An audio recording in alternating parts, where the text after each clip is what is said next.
اور ملکہ کو جننیہ کی بیٹی بھی کہا گیا ہے۔ بہرحال یہ سب تفسیری روایات ہیں جن کے متعلق یقین کے ساتھ کچھ نہیں کہا جا سکتا۔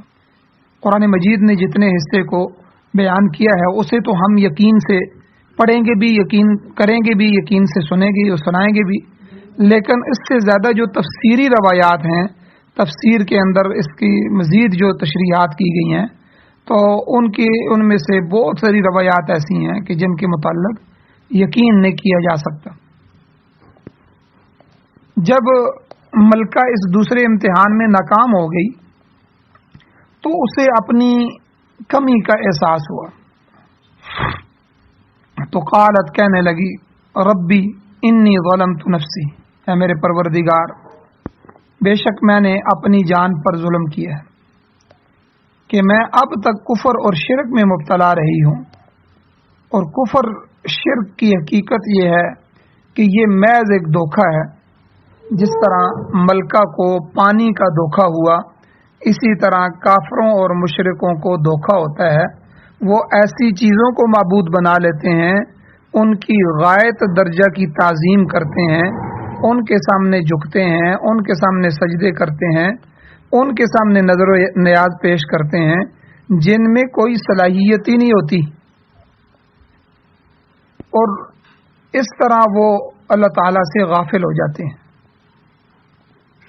یاد رکھیں، خدا تعالیٰ کی عبادت میں کسی کو شریک بنانا یا اس کے اختیار میں شریک بنانا یہ سب دھوکہ ہے۔ کوئی اللہ کی ذات میں، کوئی اللہ کی صفات میں شریک نہیں ہے، اور کوئی اس کے اختیار میں شریک نہیں ہے۔ بعض نادان اور بے وقوف لوگ یہ سمجھتے ہیں کہ یہ معبود فلاں معبود ہے، فلاں بھی معبود ہے، وہ ہماری کشتی کو پار لگا دیں گے۔ کوئی بیمار آدمی مریض کی شفا یابی کے لیے غیر اللہ کی پوجا کرتا ہے، کوئی جنوں اور انسانوں سے مدد مانگتا ہے، کوئی قبروں پر ماتھا رگڑ رہا ہوتا ہے، کوئی اولیاء اللہ کے نام کی دہائی دے رہا ہوتا ہے، کوئی بتوں کو، اصنام اور اشجار کو حاجت روا اور مشکل کشا سمجھتا ہے، کوئی پانی، ہوا اور سورج کی پوجا کرتا ہے، کوئی ستاروں کو با اختیار سمجھتا ہے۔ غرض کے شرک کے ہزاروں راستے ہیں جو کہ سراسر دھوکہ ہیں۔